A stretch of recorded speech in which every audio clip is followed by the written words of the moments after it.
ఆ, తెలుగు వన్ ప్రేక్షకులు నమస్కారం. మనం ఈరోజు రామంతపూర్కి వచ్చాం. రామంతపూర్లో మన యాంకర్ల పితామహుడు అంటే మా అందరికి పెద్ద ఆయన, మా అంటే యాంకర్లకు అందరికి పెద్ద ఆయన, ఆయన్ని కలుసుకోవడానికి వచ్చాను. నేను పరిచయం చేస్తాను, ఆయనతో మాట్లాడతాను. చాలా విషయాలు ఆయనతో మాట్లాడాలి. చాలా విషయాలు ఆయన ఎట్లా వచ్చాడు ఏమి ఇంతకు ఆయన ఎవరు చెప్పాలి కదా. మనం శాంతి స్వరూప్ని కలుసుకోబోతున్నాం. శాంతి స్వరూప్తో చాలా విషయాలు మాట్లాడదాం. ఆయన విషయాలు, ఆయన అనుభవాలు, ఆయన ఏమి ఎట్లా చేసేవాళ్ళు, ఎట్లా ఇప్పుడు యాంకర్స్ ఎలా ఉన్నారు, అన్ని విషయాలు కలుసుకొని మాట్లాడుతున్నాం. సో ఆయన కలపడం కూడా నాకు చాలా సంతోషంగా ఉంది.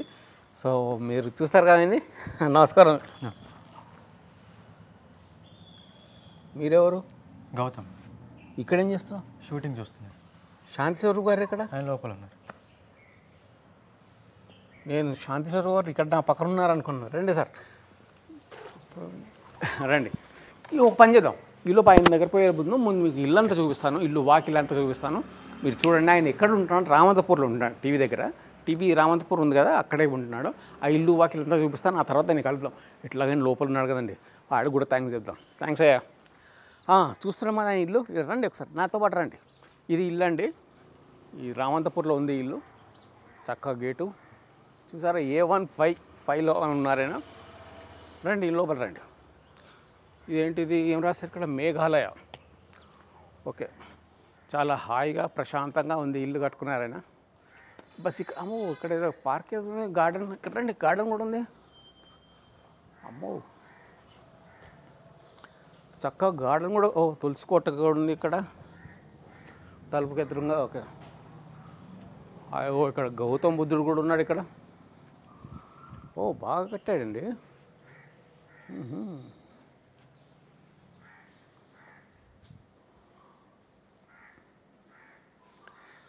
ఇక్కడ కూర్చోవచ్చు అనుకుంటా. ఇక్కడ హాయిగా చక్కర కుర్చీలు, ఫస్ట్ ఫ్లోర్. ఇంతే అనమాట. ఒక రండి, తలుపు కొట్టి లేకపోతే కార్ కూడా ఉంది నాకు, రెడ్ కలర్ కార్, ఒక బైక్. బ్యూటిఫుల్. రండి, తలుపు కొడదాం, తీద్దాం.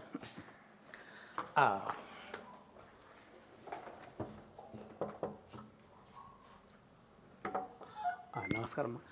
సార్ ఉన్నారా?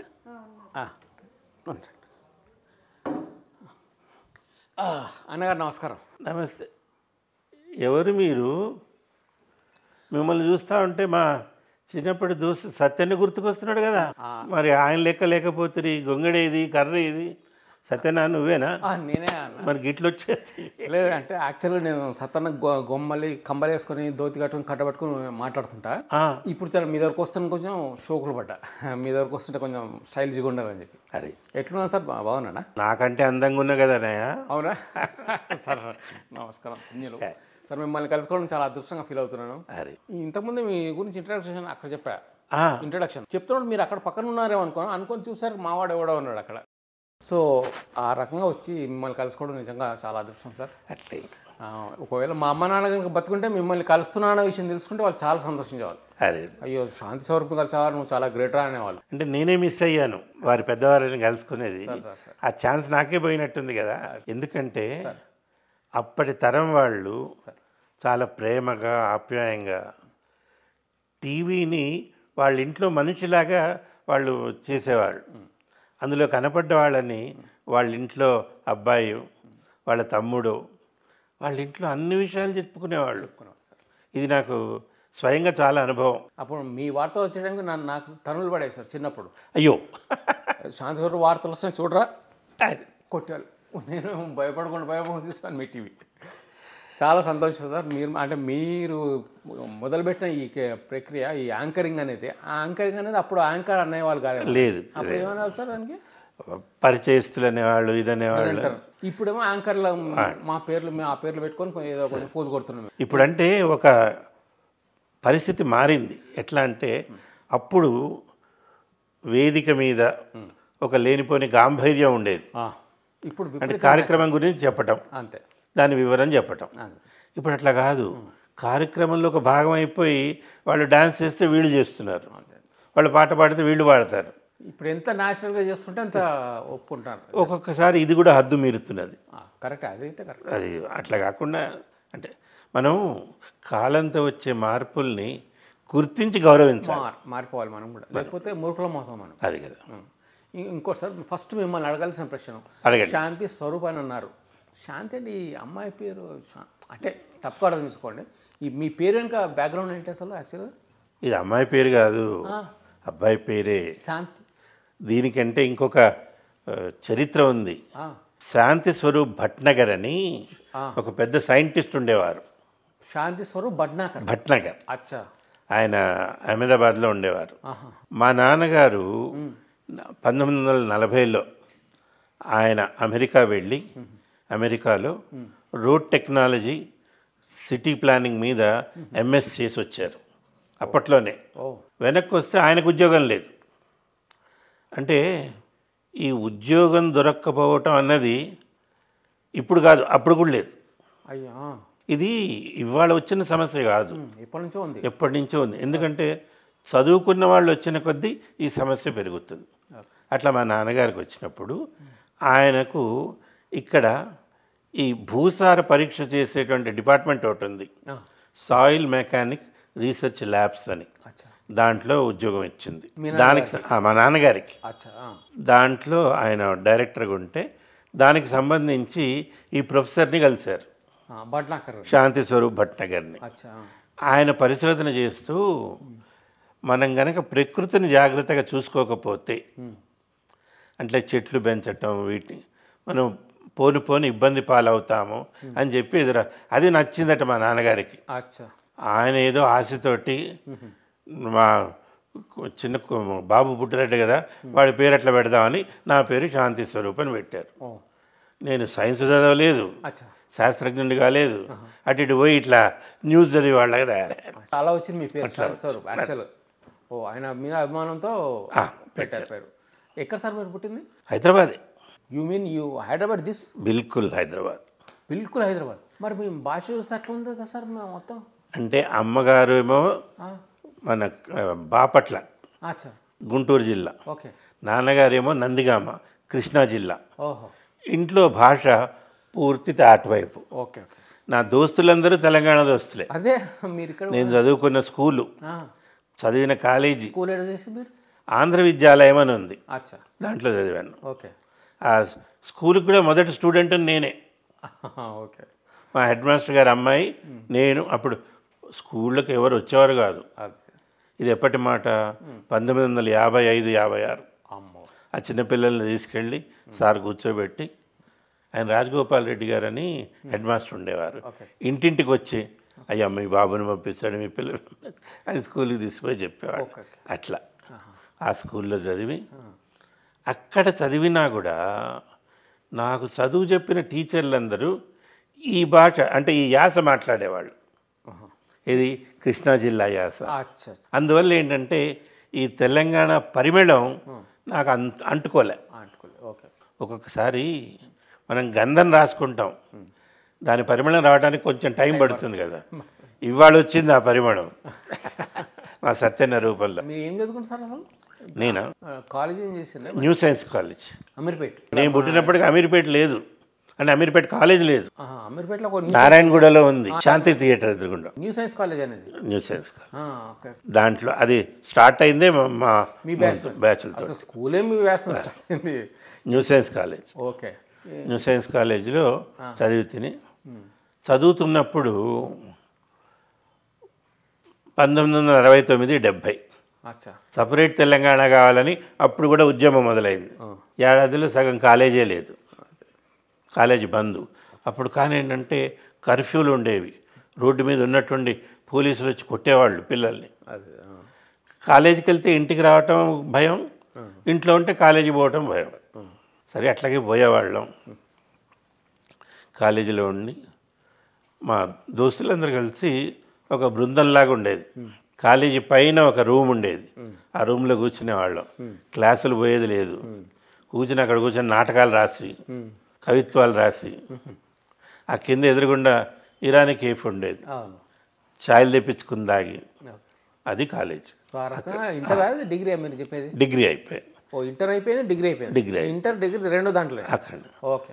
డిగ్రీ ఏ కోర్సు మీరు? Inter BSc, MPC. Okay. MP BSc అయిన తర్వాత ఆ ఎట్లా మంచిగా చదువుతుండే సిట్టింగ్ గిటింగ్ నాలాగా అల్లెళ్ళి చదువు అసలు నాలాంటి సకల కళా విద్యలు లేవు మీకు. అంటే ఒకటి ఉండేది, ఆ, నాటకాలు రాసేవాళ్ళం, ఆ, రాసి రవీంద్ర భారతిలో వేసాం. ఈ నాటకాల సబ్జెక్ట్స్ కూడా గమ్మత్తుగా ఉండేవి. ఉమ్. వాటి పేర్లు చెప్తే మీకు నచ్చుతుందని నేను అనుకుంటున్నా. ఎట్లా ఉంటుంది? చెప్పండి అన్న. నీళ్లు నిద్ర లేచాయని.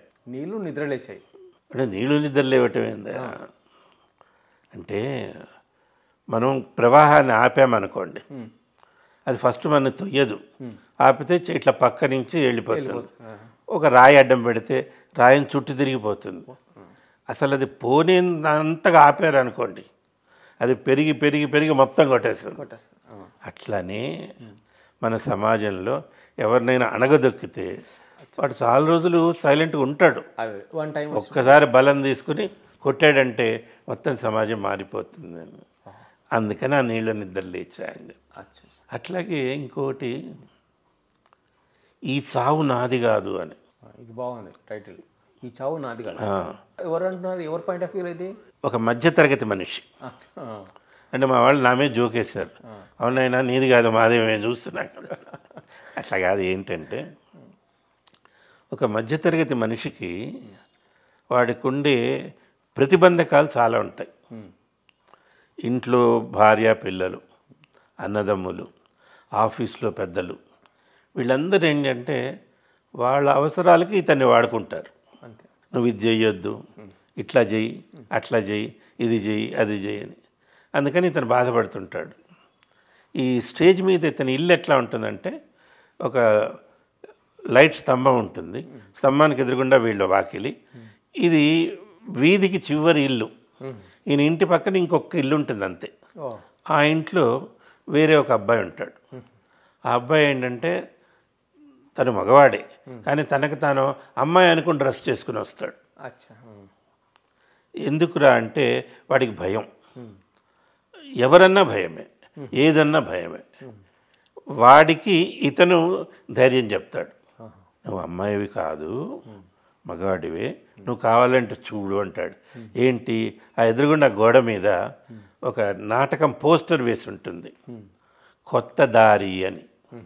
ఏంట్రా అంటే, ఒక అమ్మాయిని రేప్ చేయడానికి ట్రై చేసిన వాడిని ఆ అమ్మాయి కొడవలు పెట్టి కోసేస్తుంది. అంటే తన్ని ఎవడైతే దోచుకోవాలనుకుంటున్నాడో వాడిని నరికేయటమే సమాధానము అని. నీకంత శక్తి ఉంది, నువ్వు తిరగబడు, తిరగబడినప్పుడే నిన్ను గుర్తిస్తారు అని చెప్తాడు అనమాట. అట్లా అని వాడిని చేస్తుంది. నా ఉద్దేశం ఏంటంటే, మధ్యతరగతి వాడు తనకి బలం లేదు, బలహీనతుణ్ణి, నేను అందరికీ లొంగి ఉండాలి అన్నది అతని భ్రమ. దాని నుంచి బయటికి రావటానికి ఇది చెప్పామన్నమాట. సరే, ఇది నాటకం వేసాము, బాగుంది. నాటకం ఆ రోజు చీఫ్ గెస్ట్గా డాక్టర్ సి నారాయణ రెడ్డి గారు వచ్చారు. ఆయన కూడా చాలా మెచ్చుకుని ఈ ఆలోచన పదం చాలా బాగుంది, అది ఇది అన్నారు. ఇదంతా జరుగుతున్నది కానీ దీని వెనకాల జరిగింది మాకు తెలియదు. ఈ నాటకానికి ఏంటంటే జి కోటయ్య గారని ఒక ఎమ్మెల్యే ఉండేవారు, ఆయన సపోర్ట్ కూడా ఉంది ఆయన దగ్గర ఉండి. ఆయన పద్మశాలి, ఆయన అంటే నేను కులం గురించి మాట్లాడలే, వాళ్ళు కూడా చాలా పేదవాళ్ళు, ఆయన సపోర్ట్ చేశారు. డ్రామా అంత అయిపోయిన తర్వాత ఆయన ఒక రోజు సాయంత్రం మమ్మల్ని పిలిచి ఓ చిన్న టీ పార్టీ పెట్టి, ఆయన మీకు ఒక సంగతి చెప్పాలి షాన్ స్వరూప్ అన్నాడు. ఏంటి సార్ అన్నాడు. మీరు అదృష్టవంతులయ్యా అన్నాడు. ఏం సార్? మొన్న మీ నాటకం చూశాం కదా, అందరు మెచ్చుకున్నారు. సార్ మీరు మెచ్చుకున్నారు కదా, నేను అట్లా ఆలోచించా. అసలు విషయం అది కాదు నాయన, నువ్వు రాసిన టాపిక్కి పోలీసులు డౌట్ చేసి నీ వెనకాల వచ్చారు అన్నాడు. అదేంటి సార్, నువ్వు ఆ కొత్త దారి అదేదో అని చెప్పావు కదా, అదేదో నక్సలిజం మీద ఇది ఉందని డ్రామా, అది తెలిసిందట వాళ్ళకు. డ్రామా వేసిన రోజు వాళ్ళు థియేటర్కి వచ్చారు. తర్వాత మాకు వెనకాల పెట్టి ఎంక్వైరీ చేయించారు. అంటే వీళ్ళకి ఆ సంస్థతో ఏమైనా సంబంధాలు ఉన్నాయా, వాళ్ళతో ఏమైనా కనెక్షన్స్ ఉన్నాయా, ఈయనను వచ్చి అడిగారట. సార్ మీరు ఎమ్మెల్యే గారు కదా, మీరు అట్లా ఏం లేదయ్యా, వాళ్ళు చదువుకుంటున్న పిల్లలు, వాళ్ళు కవిత్వాలు అవి రాస్తారు, అందుకని ఇట్లా ఇది చేశారు అంటే సరే సార్ ఈయన చెప్పబట్టి వాళ్ళు వెళ్ళిపోయారు. అమ్మ అప్పుడు రాస్తే ఇట్లా కూడా అవుతుందా, మేము నాటకం వేస్తే జనం వస్తారు చూస్తారు చప్పట్లు కొడతారు అనుకున్నా, ఇట్లా పోలీసులు వస్తారు అట్లా అదొక అనుభవం. అట్లా అయిపోయాను. తర్వాత ఇంకోటి ఏం చేసామంటే జడ్ అని ఒకటి రాసాం. అదేంటి జడ్ అంటే అక్షరం? అక్షరం. అది ఏబిసిడిలో ఆఖరి అక్షరం. మనకి సమాజంలో ఆఖరిని ఉండేవాడు ఎవడు, మనం ప్రతివాడు వాడిని చీపు అనేవాడు. వాడు లేస్తే ఎట్లా ఉంటుంది అంటే ప్రతి అట్లా చెప్పాలని విప్లవ భావాలు. ఓకే. అంటే మనిషికి ప్రతివాడికి బతికే హక్కు ఉంది, అవకాశం రావాలి, అవకాశం వచ్చేటట్లు. ఇవన్నీ కాలేజీలో చదివేటప్పుడు రాసామండి. చదివిన తర్వాత నేను ఆకాశవాణిలో ఒక ఏడాది పనిచేశాను. ఈ వార్తలు సేకరించి వాటిని ఒక చిన్న నివేదిక లాగా చేసి, దూరదర్శన్ కంటే ముందు ఆకాశవాణి రేడియో, అప్పటికి ఇంకా దూరదర్శన్ రాలే. సరే అప్పుడు చేస్తున్నప్పుడు నేను చెప్పేవాడిని ఏదో ఒక రోజు టీవీ వస్తుంది నేను పోతా అని. టీవీలో అంటే అప్పుడు మీకు టీవీ వాళ్ళు వస్తున్నాయి, పేపర్లో చదివేవాళ్ళం అంతే. టెలివిజన్ అని చెప్పి టీవీ అంటే టెలివిజన్. ఓకే. అది రాబోతుంది. లేదా ఇంగ్లీష్ సినిమాల్లో చూసేవాళ్ళం, ఆ టీవీ సెట్ కనపడేది. ఇట్లాంటిది రాబోతుంది. సరే మా వాళ్ళు నన్ను కొంచెం సార్కి ఏదో లూజు, టీవీ వస్తుందా పెడుతుందా ఈయనట మాట్లాడతాడని. సరే అట్లా అనుకుంటున్నప్పుడు 1975లో ఒక ప్రోగ్రాం వచ్చింది. అది కేంద్ర ప్రభుత్వం పెట్టింది. దేశం మొత్తం మీద 6 రాష్ట్రాలు, కొన్ని ఎంపిక చేసిన గ్రామాలు, ఈ గ్రామస్తులకు టీవీ ప్రోగ్రాం వేయాలి. ఎట్లా అమెరికా నుంచి ఒక ఉపగ్రహాన్ని ట్రాన్స్పాండర్ అంటారు, దాన్ని అద్దెకి తీసుకున్నారు. దానికి ప్రోగ్రాముల్ని అహ్మదాబాద్ నుంచి పంపించేవాడు. అనుకున్న గ్రామాల్లోనే వస్తుంది టీవీ, వచ్చింది మనకు తెలియదు. ఓకే. ఈ కళాకారులు ఉంటారు కదా, వాళ్ళకి రికార్డ్ చేయాలి. మన రాజ్భవన్ వెనకాల కొండ మీద ఇప్పుడు ఇక్కడ వీళ్ళ కాలేజ్ ఉంది, Wesley college, girls college, Villa Marie college.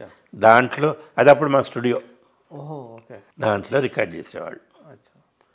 ఎవరిని ఇందాక 6 గ్రామాలు అన్నాం కదా, ఆ గ్రామాల్లో పొద్దున పూటనేమో పిల్లలకి పాఠాలు, లెక్కలు, ఇంగ్లీషు, తెలుగు, సైన్సు, పరిశుభ్రత, ఆరోగ్యం.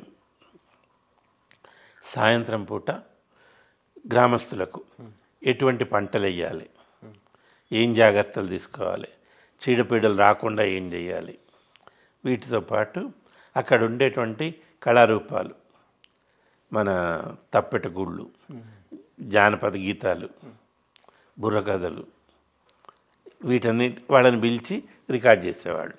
అక్కడికి మీలాంటి కళాకారులందరూ వచ్చేవాళ్ళు.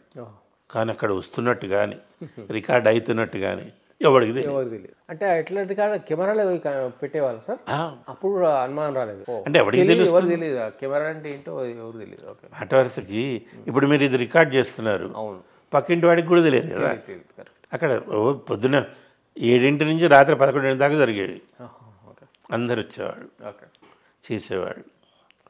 దీంట్లో ఇవాళ పేరు పొందినటువంటి పెద్ద పెద్ద ఆర్టిస్టులు, ఉదాహరణకి కోట శ్రీనివాసరావు, దేశరాజ్ హనుమంతరావు, సుబ్బరాయ శర్మ, తల్లావజల సుందరం, కనకాల దేవదాస్, బెల్లంకొండ భానుప్రకాష్,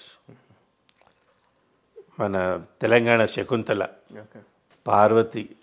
ఈ ధర్మవరం సుబ్రహ్మణ్యం తర్వాత బ్యాచ్ సార్? తర్వాత బ్యాచ్ బ్రహ్మానందం గారు కూడా. బ్రహ్మానందం గారు ప్రత్యేకంగా ఊరి నుంచి వచ్చి పక్కపక్కలోనే ఒక ప్రోగ్రాం చేశాడు ఆయన. స్టూడియోకి వచ్చినప్పుడు మొట్టమొదట రికార్డ్ చేయడానికి వచ్చి దగ్గరికి వచ్చి నన్ను వచ్చి పలకరించాడు. సార్ మిమ్మల్ని కలుద్దామని నాకు ఇదిగా ఉండింది, ఇవాళ కలిశాను. అయ్యో సంతోషం అండి అంటే తన పరిచయం. అప్పుడు ఆయన ఎవరికి తెలియదు. సార్ నా పేరు బ్రహ్మానందం అండి, నేను అత్తిల్లో తెలుగు లెక్చరర్గా చేస్తున్నాను. అవునా? అవునండి. మీరు కూడా కూర్చోండి సార్, ప్రోగ్రామ్ చూద్దరుగాను. అయ్యో తప్పకుండా అండి. స్టూడియోలో కూర్చున్నాము.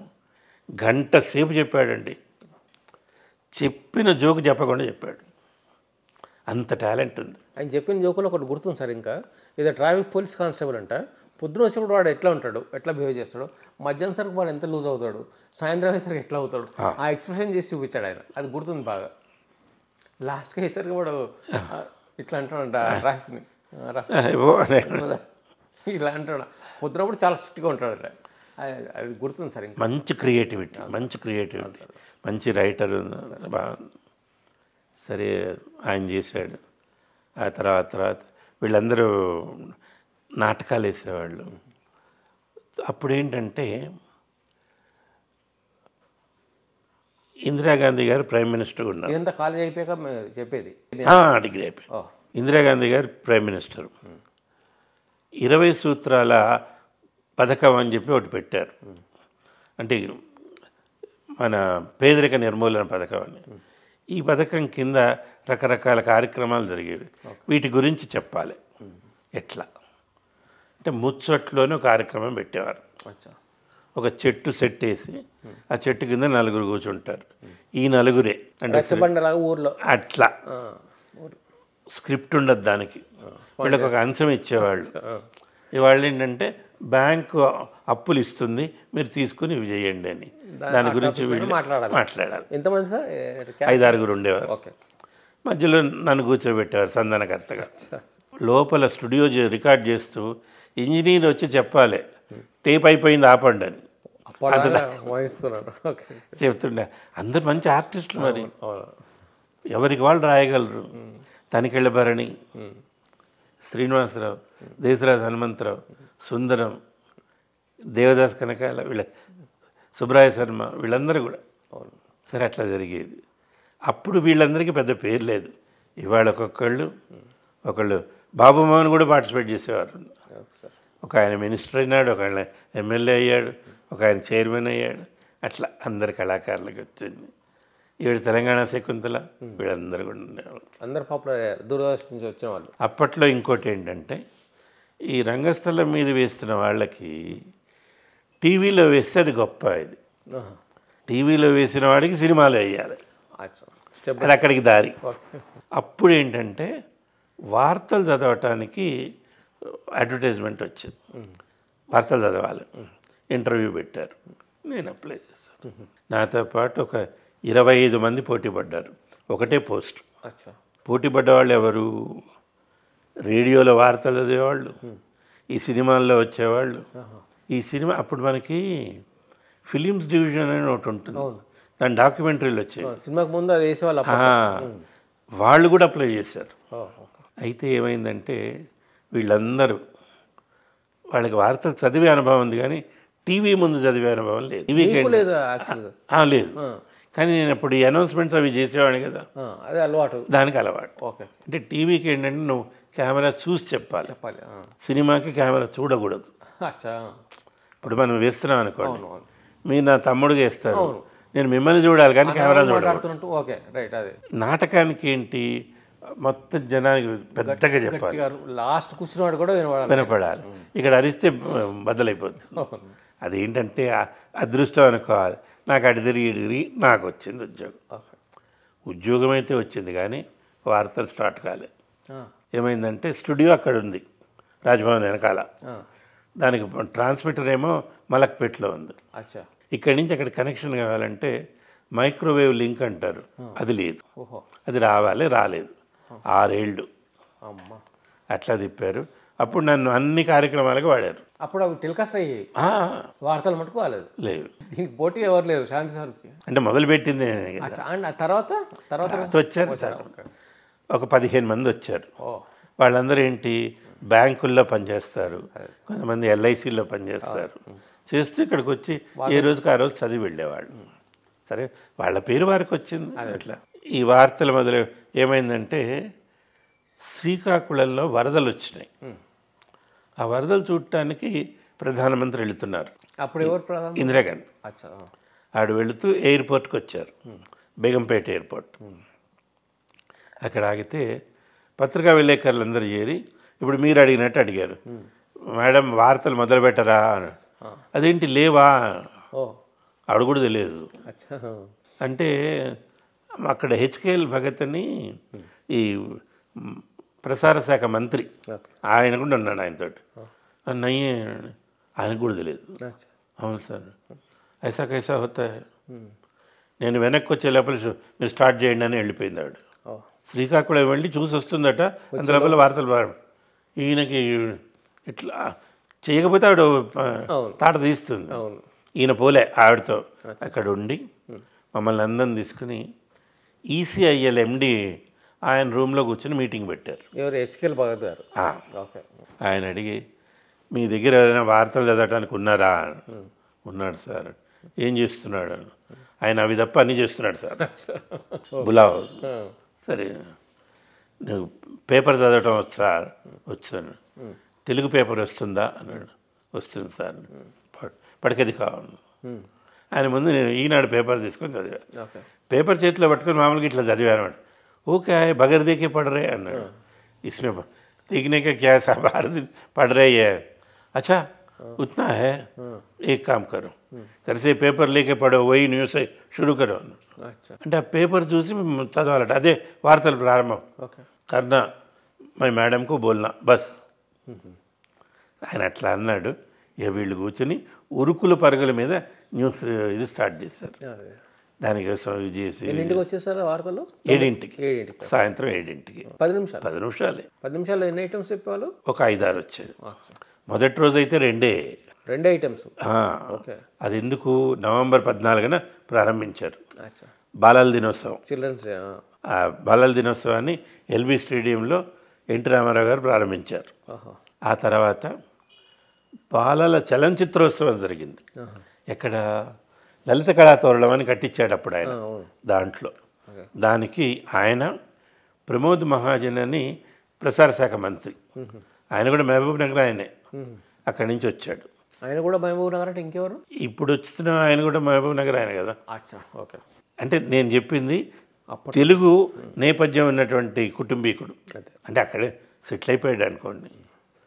సరే, ఇవి 2 కూడా ఇనాగ్రేషను కాక ఇంకా వేరొక ఐటమ్స్ రాశారు. మేమంతా రెడీ అయినాం. అవి 2 చదివేటప్పటికి 10 నిమిషాలు అయిపోయింది కంప్లీట్. ఎట్లా చెప్పారు అప్పుడు?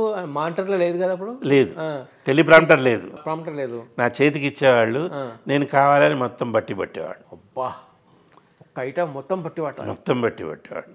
అది ఎందుకు? తప్పులు లేకుండా. గ్రేటే.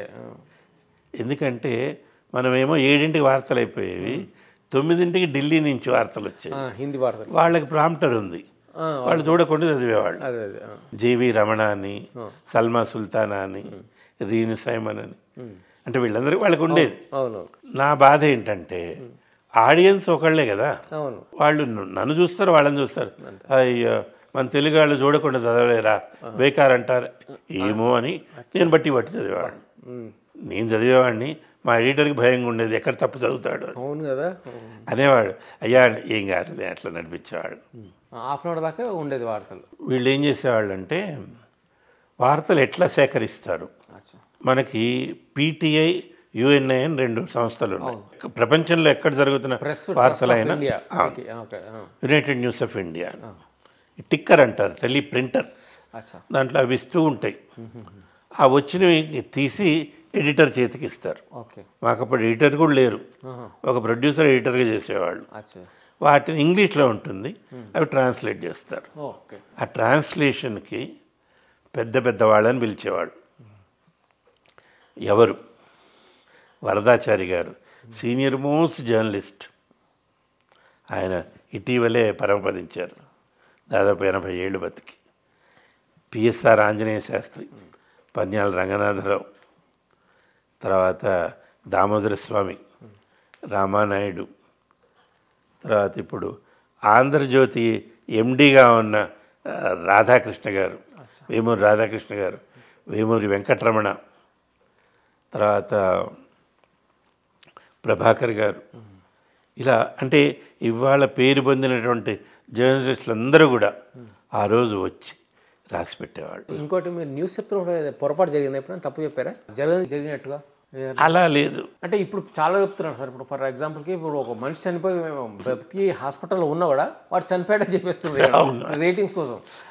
వేణుమాధవ్ చాలాసార్లు చంపేశారు, పాపం అన్యాయంగా చంపేశారు. ఆ టైప్లో ఏమన్నా అప్పట్లో అట్లా కాలేదు. కానీ ఒక్కసారి ఒక చిన్న గమ్మత్తు జరిగింది. ఎట్లా సార్? ఏంటంటే మీకు టెలిప్రాంప్టర్ లేదన్నా కదా, లేదు. మేము ఇప్పుడు మాట వరుసకి ఇవాళ న్యూస్లో 5-6 ఐటమ్స్ ఉంటాయి, నాకు ఇచ్చేస్తారు. బట్టి పడతారు. అన్నీ అంటే చేత్తో టైప్ అయ్యి వస్తాయి. మధ్య మధ్యలో ఏంటంటే అప్పటికప్పుడు వచ్చిన వార్త ఉంటుంది, అది నాకు అందిస్తారు. అది ఎవరు అందిస్తారు? ఫ్లోర్ మేనేజర్ అని ఒక ఆయన ఉంటాడు, ఆయన పక్కనే ఉంటాడు, ఆయన తెచ్చిస్తాడు. ఇస్తే నేను ఇప్పుడే అందిన వార్త అని స్టైల్గా తీసుకుని చదివేవాడిని. అది ఒక సెంటెన్స్ 2 సెంటెన్స్లు. ఒకరోజు ఏమైందంటే మాకు అమరుల్లా అని ఒక ఆయన ఉండేవాడు, పాపం తను కూడా లేడు, ఇప్పుడు వెళ్ళిపోయాడు. తనకి తెలుగు రాదు.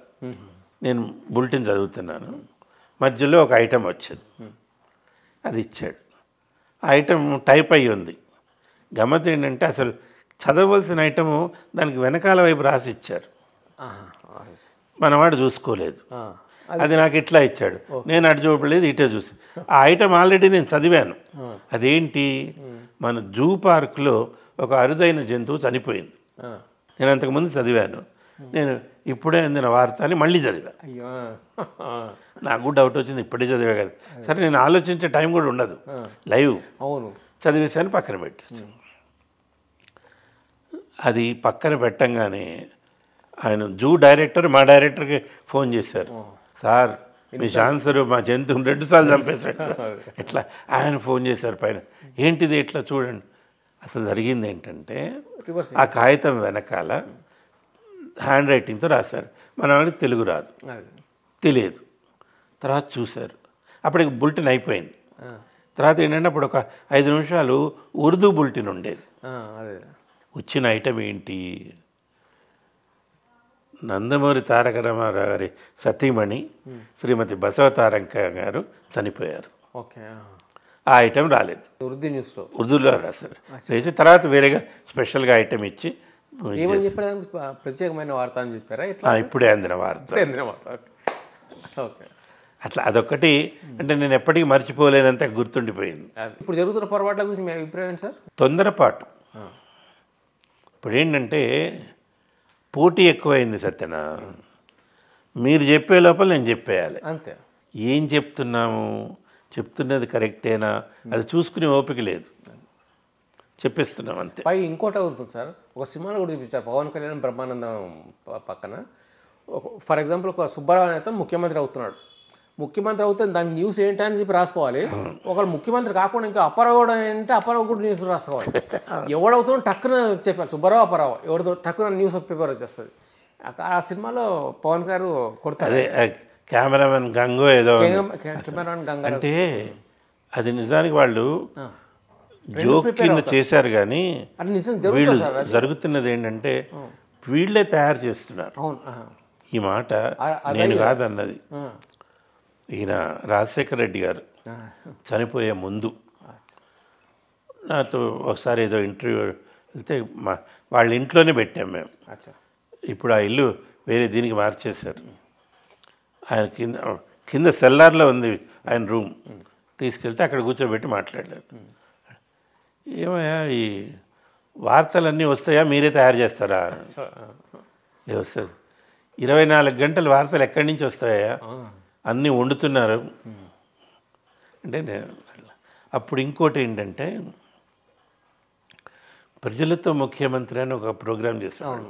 సీఎం గారు వచ్చేవారు, చంద్రబాబు నాయుడు ఉండేవారు, ప్రతి సోమవారం వచ్చేవారు. ప్రజలతోటి వాళ్ళు నేరుగా ఫోన్లో మాట్లాడితే ఈయన సమాధానం, మధ్యలో నేను కూర్చుని సంధానకర్తగా ఉండేవాళ్ళం. 6 ఏళ్ళు జరిగింది అది, ఎవ్రీ మండే. ఇద్దరు ముఖ్యమంత్రులు చేశాడు, రాజశేఖర రెడ్డి గారు, చంద్రబాబు నాయుడు గారు. ఓకే. అయితే రాజశేఖర రెడ్డి గారు ఇట్లా చేయలే, చంద్రబాబు గారే చేశారు. సరే అట్లా ఉంది చేస్తుంటే ఈయన ఆయన మీద అడిగారు, ఆ ఫోన్లన్నీ వస్తాయా, మీరే చేస్తారా? సార్ చేస్తా సార్. నేను చెప్పాను, సార్ ఫోన్లు అయితే కరెక్టేనండి, వాళ్ళే చేస్తుంటారు సార్ అండి, మీరు సర్దుతారండి, ఉద్యోగస్తులు కదా అన్నాడు రాజశేఖర రెడ్డి. కరెక్టే, అది కూడా కరెక్టే. ఓకే అంటే సార్ తర్వాత ఆయన అడిగాం, సార్ మీరు చేస్తారంటే నేను చెయ్యను, అట్లాంటి ప్రోగ్రాం నేను చెయ్యను, పత్రికా విలేకరులను పిలవండి, నువ్వు ఉండు, నేను మాట్లాడతాను, వాళ్ళని ఏం కావాలంటే అది అడగమను, నేను చేస్తాను. ఆరోగ్యశ్రీ అవన్నీ పెట్టింది ఆయనే కదా. అదే అందుకని అంటే నేను చెప్పదలుచుకుంది ఏంటంటే చాలా చాలా చాలా ప్రభావవంతమైన మీడియం ఇది. అవును, ప్రజల సంక్షేమం కోసం ఉపయోగపడింది అనడానికి ఇవే రుజువులు. ఇంకో మంచి విషయం సార్, ఇప్పుడు ఏదైనా యాక్సిడెంట్ అయింది అనుకోండి, ఈ యాక్సిడెంట్ అయిన విషయం రేపు పొద్దున్న మనకు తెలుస్తుంది, పేపర్లో వచ్చిన తర్వాత తెలియదు నేను జరిగింది. ఇప్పుడు ఎట్లుందంటే అప్పుడు జరిగిందంటే వేసేస్తాను, మరుక్షణం తెలిసిపోతుంది. మరుక్షణం. అక్కడ ఇంకో విషయం ఏంటంటే అక్కడ గొడవలు అవుతున్నాయా లేవా అని కూడా చెప్పారు. ఇక్కడ ఫలానా ఎగ్జాంపుల్ ఏరియాలో గొడవలు జరుగుతున్నాయని చెప్పేస్తాడు. పక్క ఒక ఏరియా వాళ్ళందరూ భయపడుతున్నారు, నిజం అక్కడ గొడవలు అవుతున్నాయంటే అక్కడ పోయి చూస్తే అక్కడ ఏం లేదు. అట్లా కూడా అవుతున్నాయి సార్. అంటే ప్రతిదానికి మంచి చెడు రెండు ఉంటాయి. అదే ఇప్పుడు జరిగింది ఏంటంటే ప్రతి వాళ్ళ చేతిలో ఒక స్మార్ట్ ఫోన్ ఉంది. అది దానివల్ల ఎవడంటే వేసుకుని అప్లోడ్ చేయొచ్చు. అది మంచి. ఏది జరిగినా ప్రపంచానికి తెలుస్తుంది. ఒక్కొక్కసారి వీళ్ళు లేనివి కూడా సృష్టించి ఒక్కోసారి కదా ఇప్పుడు అదే ఎక్కువ శాతం అంతే. మొబైల్ సోషల్ మీడియా వచ్చాక అది మీరు ఎట్లా ట్రాన్సాక్షన్ చూస్తారు సార్? ఈ రేడియో నుంచి టీవీకి దూరదర్శన్ నుంచి శాటిలైట్ ఛానల్స్, ఆ తర్వాత మళ్ళీ ఇప్పుడు ఓటీటీలు, ఆ తర్వాత సోషల్ మీడియాలు, అట్లా ఈ ట్రాన్సాక్షన్ ఎట్లా ఉంది సార్? ఏంటి మీ అభిప్రాయం అండి వీటిపైన? ఇది అభివృద్ధి, డెవలప్మెంట్ సార్, డెవలప్మెంట్. ఇంకోటి ఏంటంటే మనం ప్రజలకి బాగా దగ్గర అవుతున్నాం. ఇందులో ప్రజల్ని మనం కలుపుకుంటున్నాం, మమేకం చేసుకుంటున్నాం, మనలో కలుపుతున్నాం. చేస్తున్నప్పుడు ఏంటంటే కొన్ని పరిమితులు దాటుతున్నాం. ఎలా ఎగ్జాంపుల్కి ఇప్పుడు మీరు ఓటీటీ అన్నారు, ఓటీటీలో వస్తున్న సినిమాలు చూడండి, నేను ఎవరిని కాదని వాళ్ళు స్వేచ్ఛగా చేస్తున్నారు. బూతులు మనం చూడకూడదు, చూడలేము అనుకున్న దృశ్యాలు, శృంగార దృశ్యాలు, అక్కడ సెన్సార్ లేదు, దాంట్లో లేదు. తర్వాత ఇంకోటి ఏంటి, ఇలా వాళ్ళని అడిగితే అంటే ఎవరు అడగరు, అడుగుతున్నారు కాబట్టి మేము ఇట్లా జరుగుతున్నది చూపిస్తున్నాము అంటున్నారు. కానీ ఇంకోళ్ళకి ఇలా చెయ్యొచ్చు అని చెబుతున్నట్టు, నేర్పుతున్నట్టుంది. ఇప్పుడు స్పెషల్గా మన యుక్త వయసులో ఉన్న వాళ్ళు ఉన్నారు, వాళ్ళకేంటి ఇట్లాంటి స్నేహాలు చేయొచ్చు, దేనికి కట్టుబడి ఉండక్కర్లేదు, అంటే ఒక అనుబంధం మీద విలువ లేదు, ఇది కాకపోతే అది, అది కాకపోతే ఇది, అంటే అట్లా జరుగుతున్నాయి సార్, జరుగుతున్నాయి. అవి మనం చూపించి తప్పు చేస్తున్నాం.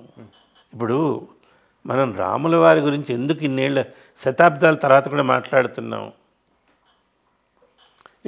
అటువంటి ఆదర్శమైన జీవితం బతకొచ్చు, బతకాలి అని చెప్పడానికి. అట్లా కాకుండా నీ ఇష్టం ఉన్నట్టు ప్రవర్తించచ్చు అంటే ఇప్పుడేంటి, ఇష్టం ఉన్నట్టు ప్రవర్తిస్తున్న సమాజం మనకి భూగోళంలో అటువైపు ఉంది. అక్కడ పరిస్థితి మనం చూస్తున్నాం. అక్కడ కూడా విలువలు ఉన్నటువంటి కుటుంబీకులు ఉన్నారు, వ్యక్తులు ఉన్నారు. అమెరికా అధ్యక్షుల వారి కుటుంబంలోనే ఆయన అట్లా ప్రవర్తించినందుకు వాళ్ళ ఇంట్లో ఒక అమ్మాయి ఆయనతో మాట్లాడటం మానేసింది, కెనడీకి. ఆయన చాలా శృంగార రస పురుషుడు కదా. అంటే ఇది అందరికీ అంగీకారం కాదని ఓటీటీ వల్ల అదొకటి వస్తుంది. ఇంకోటి జరిగేటువంటి కొన్ని అన్యాయాలు టక్కని తెలుస్తున్నాయి. అరే ఇట్లా కూడా అవుతుందా అంటే ప్రతిదానికి ఒక మంచి, ఇప్పుడు కత్తి ఉంది, కూరగాయలు కొయ్యొచ్చు, కూతు కోసుకోవచ్చు. పై సోషల్ మీడియా వచ్చాక ప్రతి ఒక్కరు సెలబ్రిటీస్, వాడికి ఎన్ని వ్యూస్ వస్తున్నాయో అర్థం కావట్లేదు. వాడు ఉండేది 10 రోజులు ఉంటాడు అంతే, కానీ ఆ వారం రోజులు కింగ్. ఎందుకు మరి అంతగా వస్తున్నాయో అర్థం కావట్లేదు సార్. విపరీతమైన ప్రతివాడు నేను కూడా చేయొచ్చు కదా, చేయొచ్చు. ఇంతకుముందు మీరు అన్నట్టు నాటకాల తర్వాత దూరదర్శన్ ఉండేది. మా తరంకి వచ్చేసరికి శాటిలైట్ ఛానల్స్ వచ్చాయి, సినిమాలు అంతే. తర్వాత కొంచెం సీరియల్స్ ఉన్నాయి. ఇప్పుడు విచ్చలవిడైపోయింది. ఆ రకంగా ఇంకా వీళ్ళు ఫాస్ట్ ఉన్నారు సార్ ఈ జనరేషన్, చాలా ఫాస్ట్. యాక్షన్ ఫలానా క్యారెక్టర్ చేయాలంటే తక్కువ చేసేస్తున్నారు. మన తరంలో ఒకడికి ఏదైనా ఎక్స్ప్లెయిన్ చేయాలంటే ఒక 10 నిమిషాలు పడుతుంది. ఇప్పుడు పిల్లాడికి చెప్పండి, ఒక సెంటెన్స్ చెప్పగానే వాడు టక్కన పట్టుకుంటాడు. అంతే. ఇంకొక మాట వాడు మనకు చెప్తాడు, తాత ఇట్లా కాదు తాత అంటాడు వాడు. మన తాత అంటంలో వాడి ఉద్దేశం ఏంటంటే ఆగు, నీ పని అయిపోయింది, కూర్చో మాది. సమాజం ముందుకే పోతుంది, అంతే. కానీ ఎంత దీంట్లోకి వెళుతుందన్నది చూసుకోవాలి. మన మంచి కోసమే కదా అదే. అది, రాజకీయంగా కావచ్చు, ఇవి కావచ్చు. ఒకటి మటుకు నిజం చెప్తున్నా, సమాజం మీద ఎక్కువగా ప్రభావం చూపించేవి 2 అంశాలు ఉన్నాయి. ఒకటి రాజకీయాలు, ఓకే. 2 సినిమాలు. సినిమాలు అప్పటి నుంచి ఉన్నాయి సార్, ఉన్నాయి కదా. మరి అప్పుడు కూడా కొంచెం బాగున్న వాళ్ళే ఎక్కువ ఉన్నారు, ఇప్పుడు ఎందుకు మరి? ఇదే ఇందాక మనం అనుకున్నట్టు ఏంటంటే, సినిమాల్లో వాళ్ళు చూపిస్తున్నది ఏదైతే నెగిటివ్గా ఉంటుందో అది ఎక్కువ తీయగా ఉంటుంది. మనిషికి ఇప్పుడు చక్కెర నిజానికి మన శరీరానికి పడదు, కానీ అది ఎక్కువ ఇష్టం. అట్లాగే ఈ సమాజానికి చెడు ఎక్కువ. ఫాస్ట్ అదొక సామెత ఉంది, చెడు నీళ్ళ మీద నూనెలాగా ముందుగా ప్రవహిస్తుంది అని. మనం చెప్పే లోపల అది వెళ్ళిపోతుంది. దానివల్ల అది ఎక్కువ ఇంట్రెస్టింగ్ ఉంటుంది. ఇప్పుడు ఇంకోటి ఏంటంటే, నేను మీ గురించి మంచి చెబితే ఎవరికి ఇంట్రెస్ట్ ఉండదు. ఈ రోజులు అదే ఒకటి. సత్యన్న తను టీవీ కెమెరా పెట్టుకొని వాళ్ళకి వీళ్ళకి వెళ్ళి 2 షార్ట్స్ తీసి తర్వాత బ్లాక్మెయిల్ చేస్తాడు. ఆ వార్త ఎక్కువ, అది ఇంట్రెస్ట్ ఉంటుంది. మనిషికి ఉండే సహజమైన బలహీనత. అప్పట్లో బ్లాక్ అండ్ వైట్ వచ్చే వరకు సినిమాల్లో క్లబ్ డాన్సులు, ఐటమ్ సాంగ్లు చేసే అనే ఆర్టిస్టులు వేరేగా ఉండరు. అంటే జయమాలిని, జ్యోతిలక్ష్మి, సిల్క్ స్మిత ఇట్లాంటి వాళ్ళు ఇప్పుడు హీరోయిన్లే చేస్తున్నారు. ఎందుకు చేస్తున్నారు అని మీ ఉద్దేశం? మీరు అన్నట్టు ఏంటంటే, అప్పుడు ప్రతి పనికి ఒకళ్ళు ఉండేవాళ్ళు. ఈ పని వీళ్ళు చేయాలి. కామెడీ అంటే కామెడీ ట్రాక్ వాళ్ళు ఆర్టిస్ట్ ఉండేవాళ్ళు, డాన్సర్లు వీళ్ళు ఉండాలి, హీరోయిన్ వీళ్ళు, అంతే. ఇవాళ ఏంటి, అందరు పోటీ పడేవాళ్ళు ఎక్కువ మంది అయ్యారు. నాకు ఎక్కువ డబ్బులు కావాలంటే నేను అన్నీ చేయాలి, నేను హీరోని విజయన కామెడీ చేస్తా పదా సార్, మీరు బురదలో పడదాం. అట్లా ఆ రకంగా హీరోయిన్లు కూడా నిన్న సినిమాలో పెద్ద హీరోయిన్గా చేసిన ఆమె ఈ సినిమాలో ఐటమ్ సాంగ్ చేస్తుంది, ఎందుకంటే డబ్బులు. ఈ మధ్య ఇంకొక హీరోయిన్ గారి సినిమా ఒకటి వచ్చింది. అదే ఏంటంటే, ఆవిడకి తల్లి కావాలి కానీ పెళ్ళొద్దు. అదేంటి, ఇది వరకు వచ్చింది అట్లాంటిది. విక్కీ డోనర్ అని హిందీలో వచ్చింది, దాన్ని సుమంత్ తెలుగులో చేశారు. పెద్దగా నడవలేదు, మళ్ళీ వీళ్ళు తీశారు. ఈ థియేటర్లో అమ్మాయి కోణం నుంచి తీశారు, అమ్మాయి పాయింట్ ఆఫ్ నుంచి కథను మార్చి. అంటే పరిస్థితి ఏంటి, నీకు ఇది కావాలి అంటే ఏమైనా చెయ్యి. నిజానికి మనం ఆలోచిస్తే భౌతికంగా పెళ్ళికి తల్లికి సంబంధమే లేదు, రెండు వ్యవస్థలు. మీరు అన్న సినిమాలో డైలాగ్ కూడా ఉంది, తల్లి కావాలంటే పిల్లి అవసరం అని చెప్పి. కానీ ఎందుకు పెట్టారు, మన సమాజం మీద గౌరవం కోసం జాగ్రత్తగా ఉండాలనే పెట్టారు. ఇదే లేదనుకోండి, ఒక ఆడపిల్ల బయటికి క్షేమంగా తిరగలేదు, ఒక అనుబంధం గౌరవంగా ఉండలేదు. ఇప్పటికీ కొన్ని కొండ జాతుల్లో అలా ఉందని అంటారు, మనకు తెలియదు. నేను అనేది అనిపిస్తున్నాయి ఇవాళ దానికి ఏంటంటే గొప్ప డ్రెస్సులు వేసి చూపిస్తున్నాం. ఈ మధ్య ఒక ఫ్యాషన్ అయింది, దాని గురించి చెప్పండి సార్. ప్యాంట్స్ అన్ని చినిగిపోయి జీన్స్ వేసుకుంటా, అవి కొత్త షోరూంలో చినిగిపోయినాయి కనిపిస్తున్నాయి. పై కొనాలట కొత్త, చాలా కాస్ట్లీ అట, కాస్ట్లీ అంట. మామూలు వీటికంటే టార్న్ జీన్స్ ఎక్కువ కాస్ట్. టార్న్ జీన్సే కాదు, టార్న్ జీవితాలే కాస్ట్లీ అయిపోయాడు. పెద్ద సెలబ్రిటీ కదా, సినిమా ఆఫర్లు ఏమైనా మిమ్మల్ని వాడుకోవాలని చెప్పి సినిమా ఇండస్ట్రీ ఎప్పుడైనా? ఎప్పుడో జరిగింది, చాలా ఏళ్ల క్రితం. చేశారు మీరు? చేశాను. ఏ సినిమా చేశారు? 2, ఒకటి కాదు 2. కర్పూర శిల్పం అని ఒకటి, కర్పూర శిల్పం, కొత్త వెన్నెల అని ఒకటి. అంతా అయింది. ఎవరు సార్ డైరెక్టర్లు ఇద్దరు 2 సినిమాలకి? మా పూర్ణ అని మా స్నేహితుడే. ఇద్దరు 2 సినిమాలకు అయినాయి. ఓకే. కానీ సినిమాలు బయటికి రాలే, అంతా అయిపోయింది. సెన్సార్ కూడా అయింది. అయిన తర్వాత ప్రొడ్యూసర్ డైరెక్టర్ కొట్టుకున్నాడు. మొదటి సినిమాకి ఏమైందంటే 2 లక్షలే ఖర్చు. మొదటి సినిమాలో మీ క్యారెక్టర్ ఏంటి? తమ్ముడు. ఫ్యామిలీ. ఇది నాగార్జున సాగర్లో షూటింగ్ చేసాం, ఇక్కడ అయింది. అంతా అయిపోయిన తర్వాత అది ఎవరు కొనాలి, బ్లాక్ అండ్ వైటే కదా. అదే అంటే ఇప్పుడు మన లక్ష్మీ ఫిలిమ్స్ ఆయన పెద్ద ఆయన ఉన్నారు, ఆయన దగ్గరికి వెళ్ళి అడిగితే సినిమా చేయండి చూస్తానన్నాడు. చూసారు, చూపించిన తర్వాత అయిపోయింది. సారథి స్టూడియోలో వేసినట్టున్నారు. అడిగారు, మీ ఖర్చులన్నీ కలుపుకోండి, మీ చాయ్ పానీ ఖర్చులు కలుపుకొని ఎంత అయిందో చెప్పండి, దానికి 50,000 పెంచి నేను ఇస్తాను, పబ్లిసిటీ ఇచ్చి రిలీజ్ చేసే నా బాధ్యత నాది, మీరు ఇంకా సరే ఆలోచించుకొని చెప్పండి. వీళ్ళు కరెక్ట్గా చెప్పాలి కదా. ఆయన అట్లా అనేటప్పుడు వీళ్ళకి ఆశ పుట్టింది. 10 లక్షలు అయింది సార్ అన్నట్టు. ఆయన వీళ్ళు పుట్టక ముందు నుంచి సినిమాల్లో ఉన్నాడు, ఆయన తెలియదా, మరి డ్రైవర్ని పిలిచి బండి దిగిపోదాం అన్నట్టు, అంతే, ఇంకేమన్నా సింపుల్. వీడి తర్వాత వీళ్ళు కొట్టుకుని నీ వల్లే పోయింది, నీ వల్లే పోయింది, నీ వల్లే పోయింది, అది అట్లా మరుగున పడి. ఫస్ట్ సినిమా రెండో సినిమాకి ఎందుకు అయిపోయింది? దాంట్లో సగం సినిమా తీసిన తర్వాత ప్రొడ్యూసరు ఇక్కడి నుంచి మెడ్రాస్ పోయాడు. మెడ్రాస్ పోయి ఆవిడకి అక్కడ లేడీ ఆర్టిస్టులు అందరూ ఆయనకి దోస్తులు అయ్యారు. నేను ఇక్కడే ఉండి సినిమా తీస్తా అంటాడు. అందుకని నన్ను ఒక్కడిని ఇక్కడి నుంచి తీసిపోయాడు. అందులో ఏం క్యారెక్టర్? అందులో కూడా మళ్ళీ తమ్ముడే. ఓకే. వారం రోజులు మెడ్రాస్లో ఉండి షూటింగ్ చేసి. హీరో ఎవరు? ప్రకాష్ అని. రిలీజ్ అయితే కదా, అంటే విధి అని కూడా చెప్పుకోవాలి. రిలీజ్ అయ్యి ఉంటే నేను టీవీలోకి వచ్చేవాడిని కాదు. ఇంకటే ఏదో చిన్నగా పెద్దగానో వేసుకుంటాను. కానీ అప్పుడు మీకు బాధపడి ఉంటే అయ్యో ఆగిపోయింది సినిమా, నేను నాకు భవిష్యత్తు లేకుండా పోయింది అని మీరు ఫీల్ అయ్యారా ఎప్పుడైనా? నాకు టీవీ ఉంది కదా. టీవీ ఉన్నప్పుడే ఇది అయింది. ఓహో, ఓకే. అందువల్ల అంటే నాకు తెలుసు సినిమా గురించి నాకు బాగా ఇది నిలకడగా ఉండదని. నిలబడిందంటే అది అదృష్టం. సినిమాలు చూసేవాళ్ళ సార్ అప్పుడు మీరు? అప్పట్లో మీరు చూసి తక్కువ. ఈ నాటకాల పిచ్చి ఉంది కదా. ఈ మధ్య ఏమైనా సినిమాలు లాస్ట్ టైం చూసింది? చూసిందా? చూసింది. థియేటర్కి పోవటం మానేసాం కదా. ఆఖరిసారి గుర్తులేదా సినిమా ఇప్పుడు థియేటర్కి వెళ్ళి సినిమా చూసింది? ఎన్నేళ్ళ? చాలా ఏళ్ళు అయింది. 4-5 ఏళ్ళు అయిండొచ్చా? ఇంకా ఎక్కువ. అయితే ఇంట్లోనే ఓటీటీ చూస్తున్నారండి కొంపదీసి?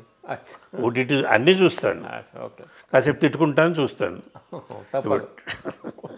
టీవీ ఛానల్స్ తిట్టుకుంటూ చూస్తాను. ఇప్పుడు న్యూస్ పెడతాను, వాడు న్యూస్ తక్కువ అన్నీ ఎక్కువ చెప్తాడు.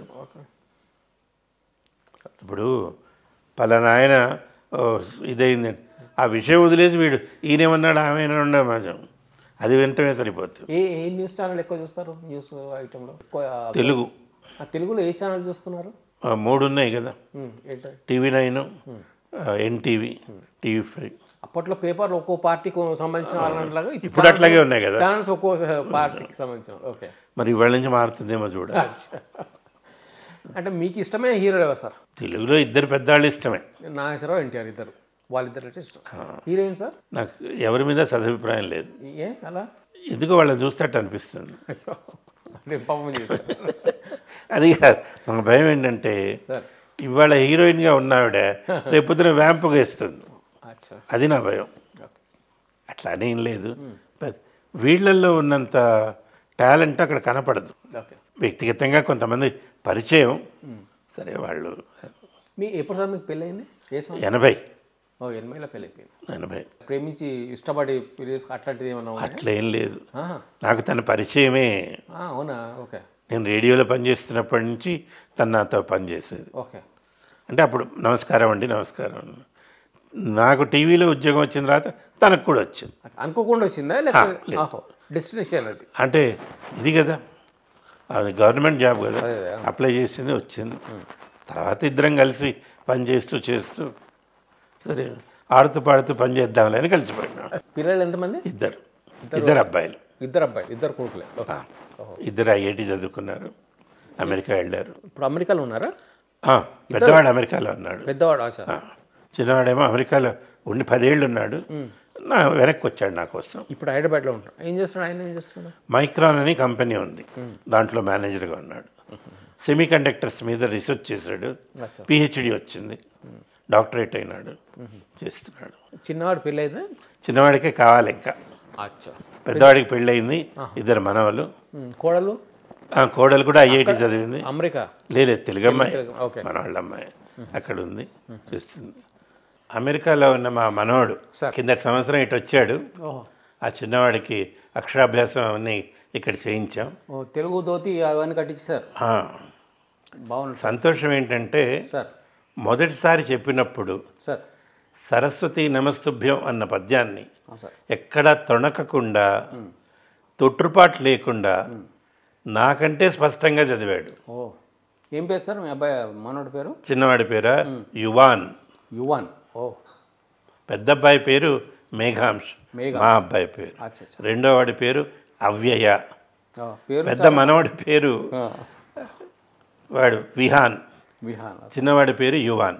యువాన్. ఇద్దరికి చక్కగా చదువులు అబ్బుతున్నాయి. సార్ వాటికంటే ముఖ్యంగా ఆప్యాయంగా మాట్లాడటం వాళ్ళకి అలవాటైంది. మనోళ్ళు ఇద్దరు నాతోటి క్రికెట్ ఆడుతుంటారు రోజు ఓ ఫోన్లో. అచ్చా, ఫోన్లో. ఓకే. ఓ రోజు టచ్లో ఉంటారు అబ్బాయిలు. మాట్లాడాలి. సార్ ఈ ఫోటోలో ఉన్న అమ్మాయి ఎవరు సార్? అమ్మాయి కాదు సార్, నా మొగుడు రోజారాణి. ఆహా, అంటే పెళ్ళికి ముందు సార్ అది అప్పటి ఆవిడ పెళ్లికి ముందు. ఓ నేను కన్ఫ్యూజ్ అయ్యాను సార్, చాలా యంగ్గా ఉంది ఆవిడ. అంటే మన పద్మశ్రీ నటరాజ రామకృష్ణ గారి శిష్యురాలు. ఓహో. ఆంధ్రనాట్యంలో తన నాట్య కళాకారిణి. అబ్బో.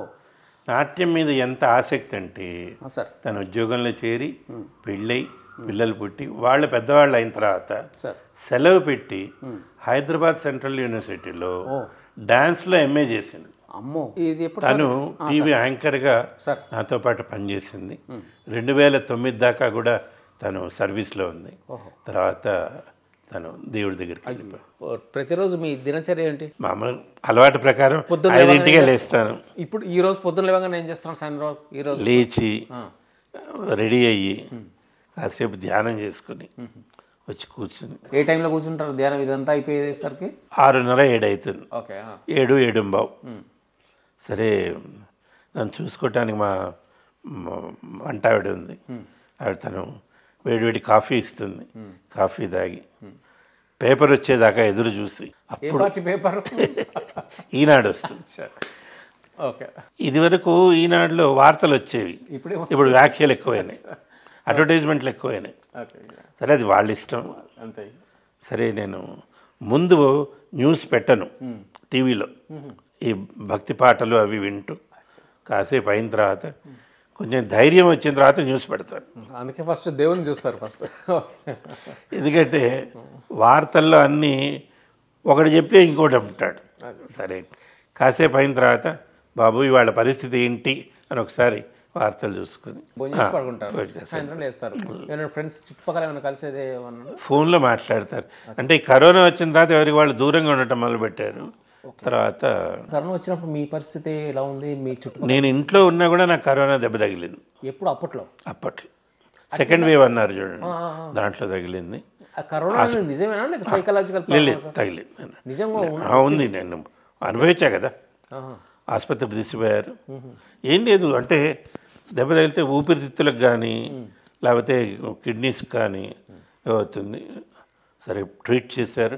ఇంటికి వచ్చిన తర్వాత కూడా ట్రీట్ చేశారు. ఇప్పటికీ మందులు ఇస్తుంటారు. అవి చూసుకుని జాగ్రత్తగా ఉండాలి, ఇంకంతే.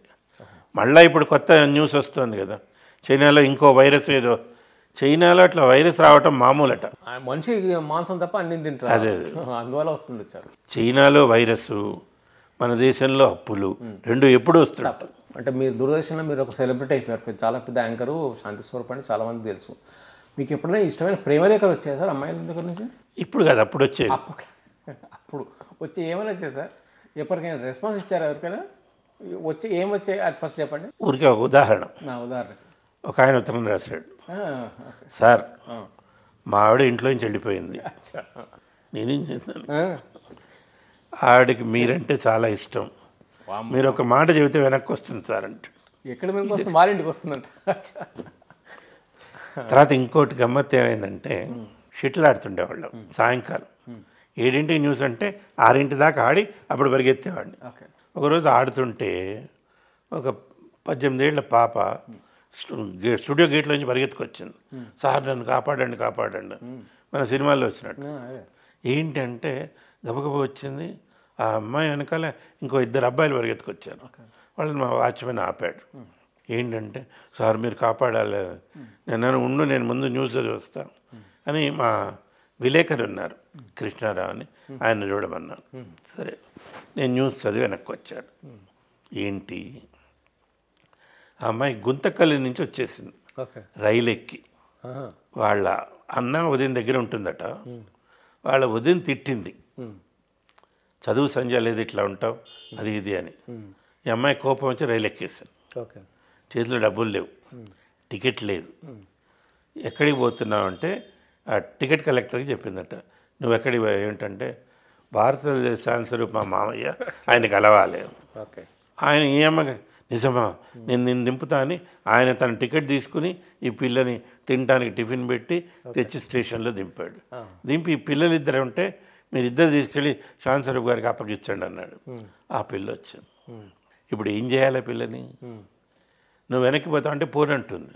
తప్పట్లా అనొద్దని భాష మాట్లాడితే నువ్వెవరు ఏంటి అని ఆ పేర్లు చెప్తే ఆ అమ్మాయి ఎవరు, ఒక పోలీస్ హెచ్ఆర్ కానిస్టేబుల్ చెల్లెలు. సరే అతని పేరు కనుక్కొని ఫోన్ చేశాం. కర్నూలు ఎస్పీ గారికి చేస్తే తనకు కనుక్కొని ఆయన పిలిచి ఇదేదో బాగుందయా, ఇక నుంచి నేను కూడా రైల్వే టికెట్ కొన్నాను, నీ పేరు చెప్పి రైలు ఎక్కుతా. సరే ఆ రోజు రాత్రి ఆ పిల్లని మాకు తెలిసిన మా ఇంకొక యాంకర్ ఉంది ఆవిడ వాళ్ళ ఇంట్లో అట్టి పెట్టి మర్నాడు పొద్దున కల్లా వాళ్ళ అన్నయ్య వచ్చాడు. పొద్దున్నే నేను మళ్ళీ పొద్దున్నే కారు వేసుకుని స్టూడియోకి వెళ్తే ఏమయ్యా ఇట్లా చేస్తా మీ సార్ నన్ను ఉట్టుగా అనకండి సార్, దానికోసం నేను చెయ్యింది లేదు, వాళ్ళ వదిన కోప్పడిందని రైలు ఎక్కింది సార్, దానికోసం పాప అతను ఈ అమ్మాయి తినటానికి తిండి బట్టలు అన్నీ పట్టుకొచ్చాడు. అమ్మాయి వేసేది ఉంటుంది 18 ఉంటాయి. ఓకే.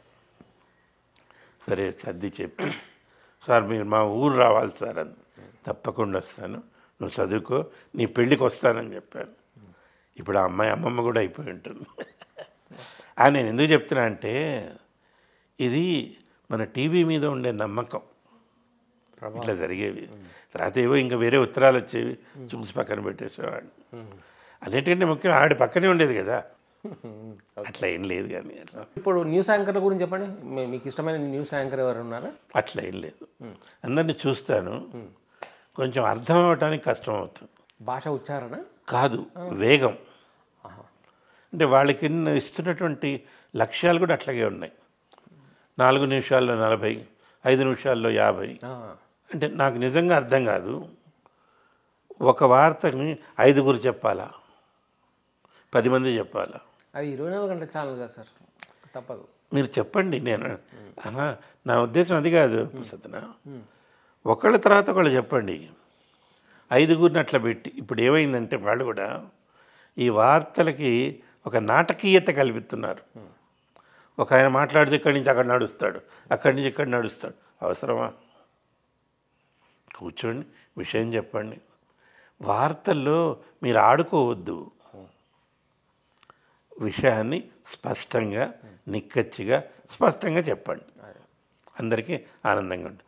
అసలు వార్త అంటేనే వాస్తవం, వాస్తవాన్ని ఉన్నది ఉన్నట్టు చెప్పాలి. ఇప్పుడు ఉన్నది లేనట్టు చెప్పి టీఆర్పీస్ రావాలి, ఇప్పుడు అది రూల్ పెడతారు ఫస్ట్, దాని తర్వాత మీద ఆలోచిస్తారు. ఇంకోటి ఏంటి, మనం టీవీ అంటే ఒక అందమైన అద్దం, అది స్పష్టంగా చూపిస్తుంది.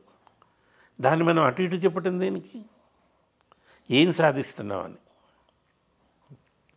స్పష్టంగా చెప్పు. ఇంకోటి, నువ్వు చూపిస్తే ఏమనుకోవాలి అనేది ప్రజలకు తెలుసు, వాళ్ళు తీసుకుంటారు కదా. నువ్వు ఒక విషయం చెప్పి సత్యాన్ని ఇట్లా అన్నారు, రామన్ని ఇట్లా అన్నారు, వీళ్ళిద్దరికీ దాంతో సంబంధం ఉండదు, ఏముండదు, అసలు మనకి సంబంధం ఉండదు, అట్లా చేస్తున్నారు. ఇవన్నీ అంటే ఇవన్నీ కూడా గతంలో చేశారు, దూరదర్శన్లో కూడా జరిగినాయి. దూరదర్శన్లో సాక్షి అని ఒక ప్రోగ్రాం వచ్చేది. మా విలేకరులు వెళ్ళి ఊళ్ళో ఉన్న వింతలు విశేషాలు తీసుకొచ్చి అవి చేసి చూపించేవాళ్ళు. ప్రజలకి బాగా నచ్చింది అది. తర్వాత కొన్నాళ్ళు ఏమైంది, మీరు చెప్పి చూడండి, మేము చేసి చూపిస్తామన్నారు. మీరు ఒక సమస్య చెప్పండి, చూపించండి, దానికి తగ్గట్టుగా మేము మంత్రి గారి దగ్గర తీసుకెళ్ళి అది చూపిస్తాము, వాళ్ళని అడుగుతాం. ఇవి చేశారు, ఇవన్నీ జరిగినాయి. ఇవాళ అవి చేస్తున్నామని వీళ్ళు పెద్దగా చేస్తారు. అంటే మీరు మన న్యూస్ రీడర్స్ ఎవరు అంటే అందరూ బాగా చదువుతారు, వాళ్ళకి ఆ వేగం తగ్గిస్తే చాలా స్పష్టంగా ఉంటుంది, వినటానికి మనకి ఆనందంగా ఉంటుంది. వేగం తగ్గిపోవడానికి కారణం ఏమనుకుంటారు కదా, అంటే లోపం అది, లేకపోతే వాళ్ళకు ఉన్న ఒత్తిడి, ప్రెషర్, ఒత్తిడి. అది వాళ్ళకి ఇస్తే చక్కగా చదువుతారు, ఎవరికి లోటు లేదు. దీని మీద నాకు ఒక సరదా అనుభవం ఉంది. ఒక ఏదో వేడుకకి వెళ్ళాను, అక్కడ 2-3 కనపడ్డారు. వీళ్ళు వచ్చి పలకరించారు, వచ్చి నమస్కారం అండి అది అంటే, నమస్కారం అమ్మా, సార్ మేము ఇట్లా అవును తల్లి, నేను మీ పేర్లు తెలియదు నాకు, నేను చూడలేకపోయాను, కానీ మీరు చూసేంత లేకుండా చాలా వేగంగా చదువుతారు కదా అంటే, అవును సార్. ఎందుకమ్మా చదివితే అర్థం కాదు కదా అని, అందుకే సార్ అట్లా చదువుతా ఉన్నాను. అదేంటి అని, అర్థమైతే మళ్ళీ చూడరు సార్. ఓహో, అర్థం కావాలని మళ్ళీ చూడాలని అట్లా చదువుతారంట. మేల్ యాంకర్స్ గురించి మీ అభిప్రాయం సార్? అప్పట్లో మేల్ యాంకర్ ఒక ఉండేవాడు సార్, ఒకడు అది ధోతి వేసుకొని కర్ర పట్టుకొని పిచ్చి పిచ్చిగా చేసేవాళ్ళు. అది వీళ్ళు, మీరు ఒక మాట చెప్తా సార్, మీరు ఇన్నేళ్ల తర్వాత కదా నాకు కనపడ్డారు. అవును, కనపడంగానే సత్యన్న గుర్తుకొచ్చాడా లేదా? అది సార్. ఆ సత్యన్నని మర్చిపోకపోవటానికి కారణం ఏంటి? అప్పటి తన గొంగడి, తన కర్ర. అంటే పొగుడుతున్నా మీరు? తప్పకుండా. అది అట్లా ఒక్క నిమిషం సార్, చెప్పండి సార్. తను చెప్పినటువంటి విధానం, తను మాట్లాడే విధానం, ఎన్నుకున్నటువంటి విషయాలు, అది ప్రత్యేకంగా ఉండటం కాక మనసుకి హత్తుకునేటట్టుగా ఉన్నాయి. అట్లాంటివి ఇవాళ కూడా కావాలి. మనం అవతల వాళ్ళని అపహాస్యం చేయటం కాదు, మన హాస్యంతో వాళ్ళందరినీ ఆత్మీయంగా దగ్గరికి తీసుకోవాలి.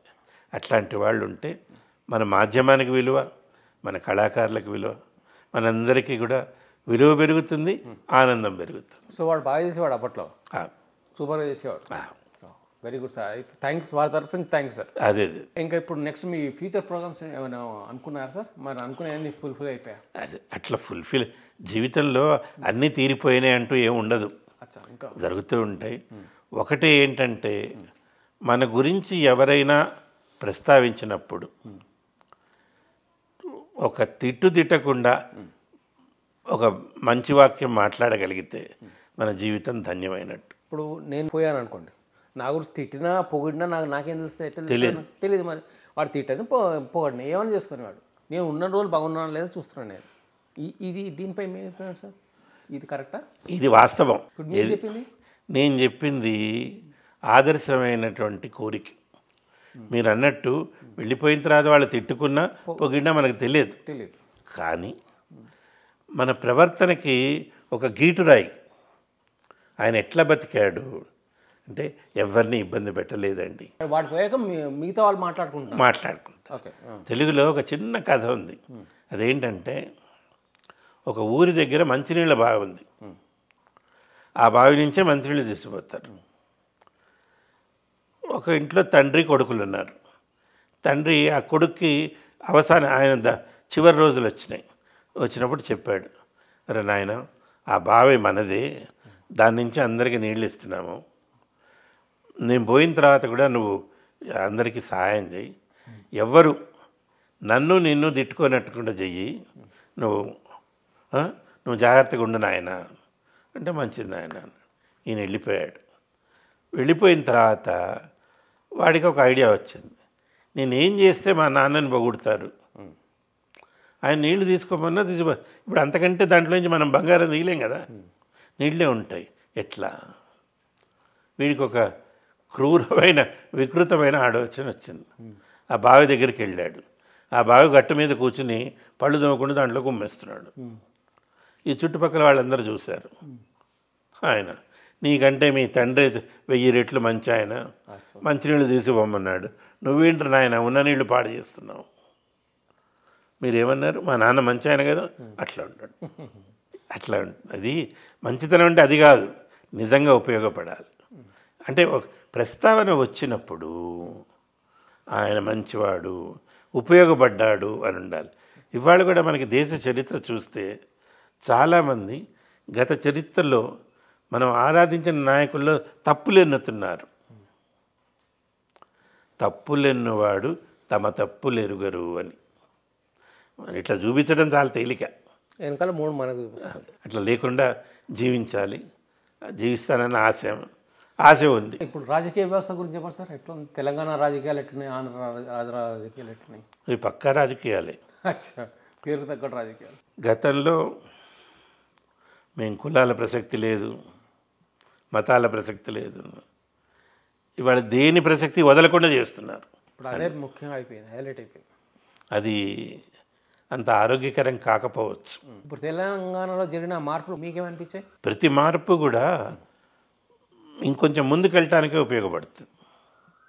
మనం ఎవరు కూడా గతంలో ఎవరు ఏం చేయలేదు మేమే చేసాం అంటాం కాదు, చేస్తారు, దానికంటే మంచి జరుగుతుంది.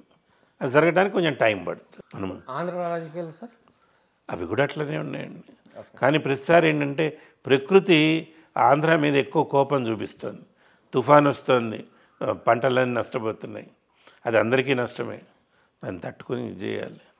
ఇవన్నీ జరిగినా కూడా మన సమాజం ధైర్యంగా మనందరినీ కాపాడుతుంది.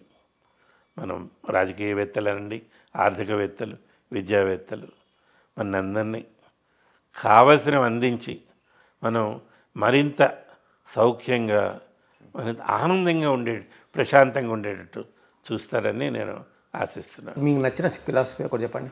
రేపటి గురించి ఆశపడు, ఆవేశపడకు. ఆశించకు. నిన్నటి గురించి నిరాశపడకు, ఓకే. నీ ప్రయత్నం మానకు.